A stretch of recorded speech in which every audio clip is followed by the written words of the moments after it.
Welcome to another edition of the 10-Minute POV. I think we have a wonderful discussion brewing for this episode. Today we got a wonderful partner, TEKsystems, and a recent acquisition that's part of the whole TEKsystems global services family now, 1Strategy. So we're going to have Mike Driscoll join us and Rich Olm. They'll represent a good discussion around TEKsystems and the whole life cycle of 1Strategy, and finally the bringing the two together. To lead the discussion, we're going to have Mike Dowling, who's the U.S. Central Region Partner Leader, drive the discussion. So from this point, Mike, it's yours. You bet, Chip. Thank you very much. I really appreciate both you, Rich, and Mike joining us in this point of view platform that we're driving. We find this is a great way to help put a face behind the logo, and it gives us a little bit of insight into who the partners are that we're working with and things that are just not all that easy to convey on a battle card or an advertising slick. It really is a little bit more about who the people are and the way that you're thinking about your business. And these don't take a lot of time. They're designed for a quick hit and really open the door for another discussion that we can have to build upon our relationship as we learn about our partners and the things that they're doing to help advance the business of cloud. So let's not delay. Rich, Mike, let's get this thing started. I'm going to ask Rich a question. I love a good origin story, and I feel like 1Strategy has a particularly good one. Tell us a little bit about your journey to start first 1Strategy, and really what made you set out on your own to do this? Yeah, great question. Yeah, so some background about me, which I think, when you start a business, you are the business when it's essentially you, right, as a single person. My background has been in consulting services, right? So I've worked for many of the large consulting firms, worked for Microsoft Consulting, Accenture, Avanade, et cetera, all just doing hands-on keyboard work, helping, customers, get solutions. I started into my AWS journey in 2009, had an Accenture executive ask me if this public cloud thing was a threat to the data center business, which is kind of an interesting question to ask at that time. And I fell in love with AWS as I went on that journey to discover, and absolutely, yes, the answer was back. So I started deploying production workloads in AWS in 2010 while working at Avanade. And then went to AWS myself to work as an enterprise solutions architect in the Pacific Northwest.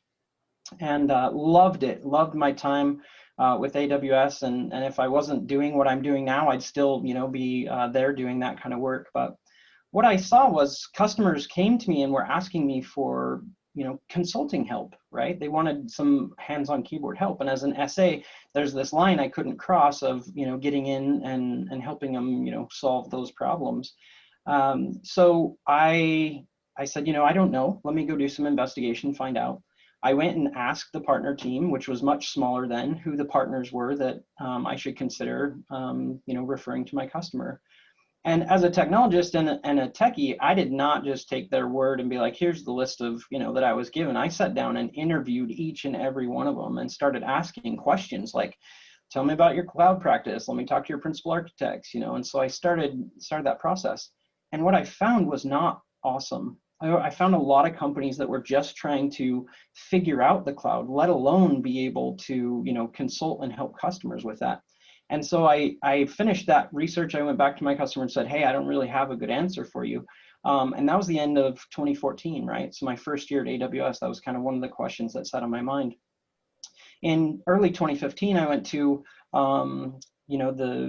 the global AWS sales meeting, and there was the guy from the Lean Startup book, and he's up on stage, right? And he starts talking about starting a business and seeing a need in the industry and seizing the opportunity. I'm sitting there like, he should have just said, Rich, you will stand up. I just described what happened to you over this last year.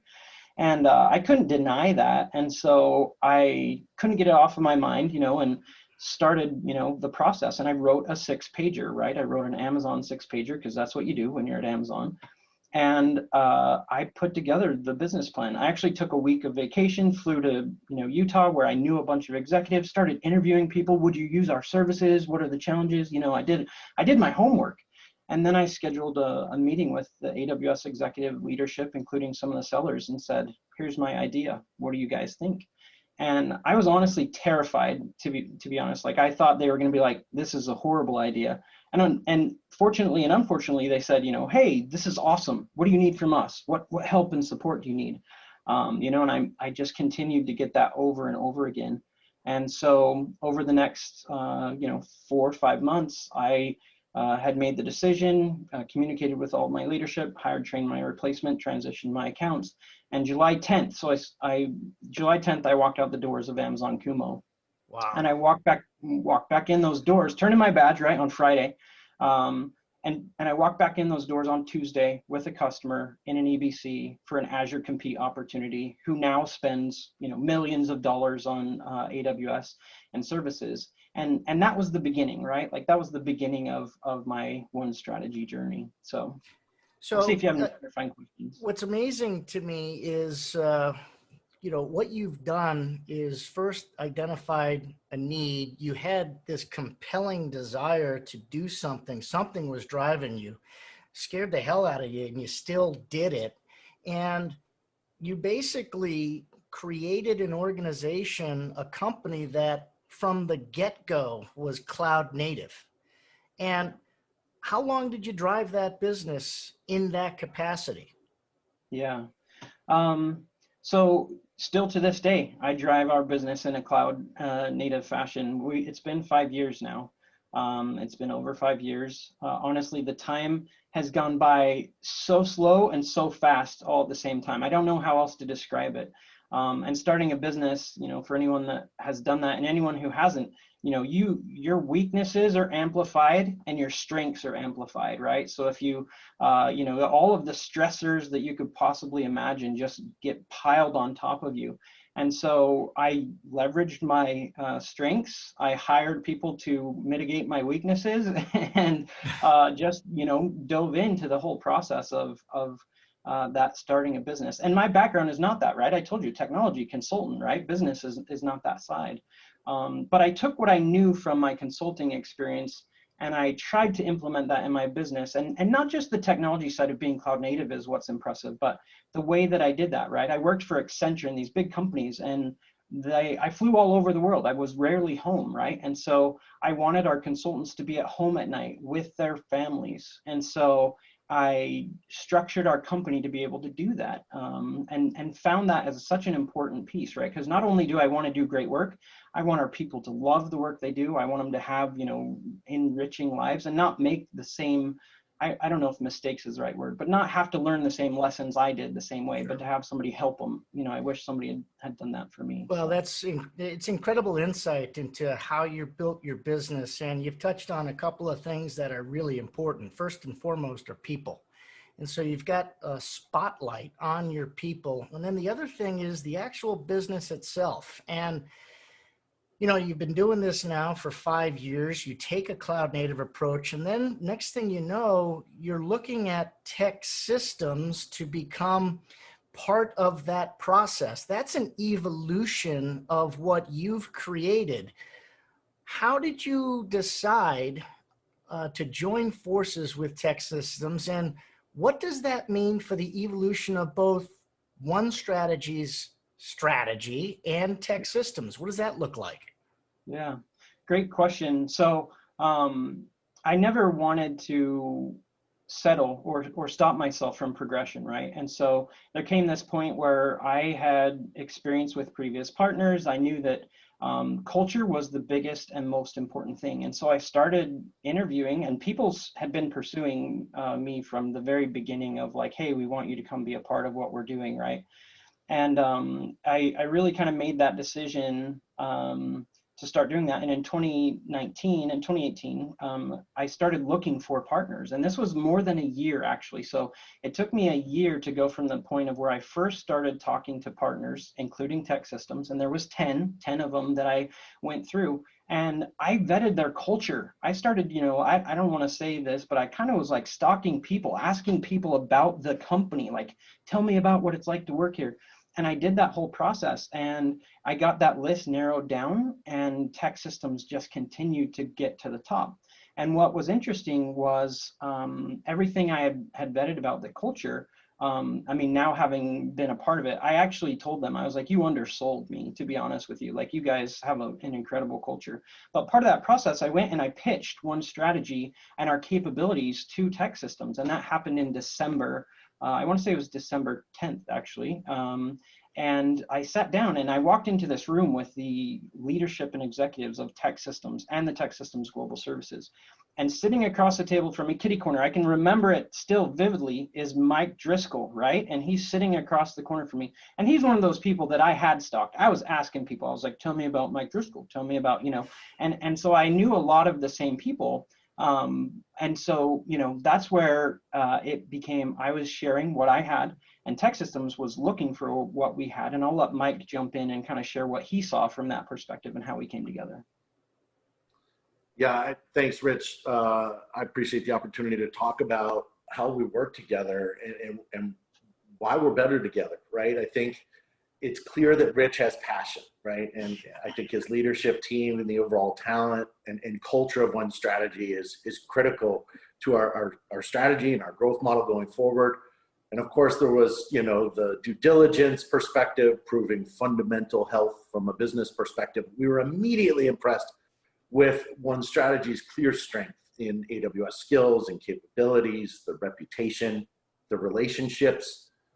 Meeting Jen Doyle and Rich in Baltimore, December 2018, it was an immediate enlightenment of the opportunity. I think for TEKsystems, it demonstrates our all-in investment on an AWS-centric strategy for growth, really extends our ability to demonstrate mastery of the AWS platform, which is critical, and that's the 1Strategy, right?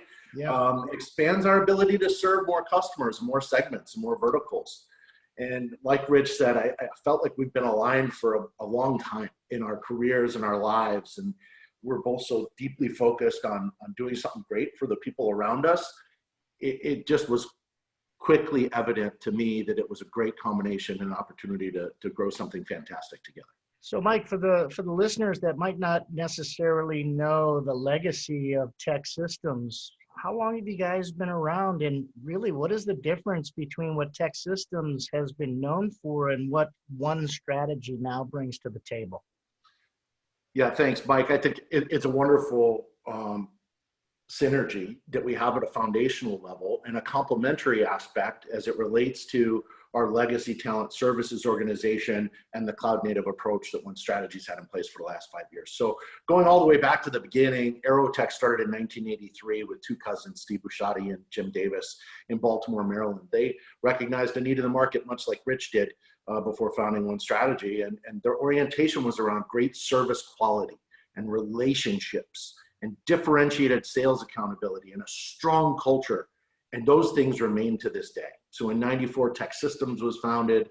Ultimately, it's part of a larger group of operating companies called the Allegis Group, which is roughly a $14 billion privately held organization. But, Tech has a full stack technology service orientation. But as you mentioned, Mike, it's not a new organization. It's been around for 30 plus years. And so, working with 1Strategy really has those fundamental alignments around our well-architected capabilities, our AWS competencies and data and analytics and DevOps. But 1Strategy brings AI and ML as a competency and really helps our customers drive more value from their data. So that's additive, right? And TEKsystems is the first ever global consulting partner that's an APN training partner. That's huge for customer enablement and teaching our customers how to fish on their AWS journey. So you really look at the pieces that we have in common, the culture, the strong foundation of leadership, and you add on these complementary aspects. We're just better together. That's a fantastic point, and the ability for you to be an AWS training partner is probably really helpful because of the things that companies are now struggling with, especially with the pandemic, the way that they're consuming information to make decisions about what to do with the cloud. Things have changed. And I think the way that we've done business in the past is no longer going to happen. And the way that we will do business in the future all depends on how well our partners are able to help them understand their opportunity and the challenges that they're going to have to overcome. What has your experience been, both with TEKsystems existing customers and any new customers that reach out to you? How has this pandemic impacted your ability to reach those customers, and what are those customers' biggest challenges that you've seen? Yeah, Rich, I'll jump in here and feel free to add on. You know, we've seen customers certainly facing economic challenges, right? In certain industries, things have slowed down and come to a halt, while in other customers, they've accelerated their digital transformation. And so we've seen that come up, and really there are a lot of sort of human relative points in this pandemic, in the fact of social injustice that we all deal with, whether we're a parent or a child, you know, whether we're a husband, a wife, a domestic partner, whether we're in a big city or a small town. We really want to just focus on empathy during this time. We want to provide space for people to talk about the things that are very difficult. We know there's business impact, right? Deferred payment programs or service agreements. We've added benefits for our working parents, right? As one outreach. We've just really went from a heavy focus of in-person collaboration to this online enablement and collaboration. We've hosted, I think, 15 workshops this year so far, bringing in our customers on various topics around AWS, and we've got another half dozen planned. We tailored our well-architected offering around cost optimization so we could relieve that economic tension that we see in so many different areas, whether it's database modernization or funding options from AWS. There's just a number of things that have come into play this year that were frankly unexpected, Mike. And so the support of our communities and our people is paramount. I just want to leave with that because, you know, while we have customer opportunities that we can talk about where we started with a well-architected review and found a much larger transformational program to help them on a multi-year basis, I think it's the support for the frontline workers, bringing pizzas to the hospital workers in Chicago as an example, the small things that make a big difference for the frontline workers and the people around us. I think that's really our orientation. You know, it's pretty amazing to hear both of you guys talk about the things that you're doing. None of it really is easy. And, you know, we've taken a sort of a saying, it's kind of a mantra, if you will, that we've got here in the Central, which is, you know, we do hard things. And the work that we do isn't easy. And really, nothing worth doing should be easy. And, you know, I bring this up because there was an article, Rich, that you wrote as I was doing a little bit of research on you that really struck me, because what you talked about was permission. And I think when people think of having permission, they always associate it with, you know, permission to succeed, permission to do something. But very often they don't look at the other side, which is permission to fail. And the article that you wrote had both of those in there. And if you've got a little bit of time, would you mind sharing with us a little bit about what you were thinking when you wrote that article? Yeah. And thanks for asking about that. But there's so many lessons when you start a business, but the understanding permission to fail was an area where I had never previously exercised that ability like I did. The example in that article that I used was actually around the fears I had of starting a business, right? And I talk about specifically sitting down with my wife and having a conversation of like, I feel like this is what I need to do. This is really going to be hard. And her and I getting to this space where I felt like it would be okay if I did this and it failed, which honestly is one of the most freeing feelings, to know that you could start something and fail and still have it be okay, right? And my wife and I talked about specifics and logistics. It was, okay, what if we lose our house, right? I mean, we lived out of our savings for 9 months, right? Like, well, what does this look like? And if we end up having no savings and no house and all that, my wife and I talking about, but that would be okay. We've been there before. We did it once before. We can start over. That ability and support and permission was something that was needed. I needed it across my entire support system, and my wife is such an incredible part of that, and my team and all that. But my kids played a role in that. They were supportive of doing this thing, right? They're like, hey, we said we gotta, stop you guys in football, all these extracurricular activities. Like, we'll go get jobs, we'll go mow lawns, right? Like this was the response, right? They had given me permission to fail in not providing for my family, right? And so it opens up this freedom to empower you to do things that otherwise you just would not do. I mean, you look at my career history, Accenture, Avanade, Microsoft, right? Those are not small companies. I was looking for security, right? I didn't want to start a business. That was scary.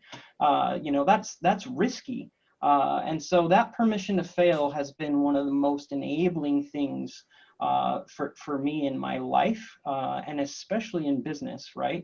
I try stuff. We do stuff all the time that I'm like, you know what, that totally didn't work. But you know what, I learned a ton from it. And so that permission to fail is a very important part of our lives. I always gave myself permission to succeed. I was very successful in my career, but I never gave myself permission to just totally have it not go the way I wanted and to fail. So wow. Listen, just hearing you say these things, I've got goosebumps on my arm, because it really talks about the dedication, not just the passion and the motivation, because those things go away. You're at a different level. You've got a bit of obsession going, which is going to drag you well past any finish line that you've put yourself in front of or somebody has put in front of you. And hearing that level of understanding of what you're doing, even with all of the risks, I mean, it's really motivating and inspiring. And I really appreciate you giving the opportunity for us to hear about it. Thank you. Yeah, thank you. I think with that, we should probably end here, because we've got a number of things that we're going to have to start putting together some questions for to have our next conversation about what this evolution is that you guys are building at TEKsystems and 1Strategy. I'm absolutely ecstatic about the promise of the future with you guys. Thank you. Yeah, thank you. Thanks for the opportunity. Thanks to everyone. This was fantastic. Really appreciated the opportunity to have all three of you join us. Till our next time. Take care. Bye, everybody. Thank you. Thanks.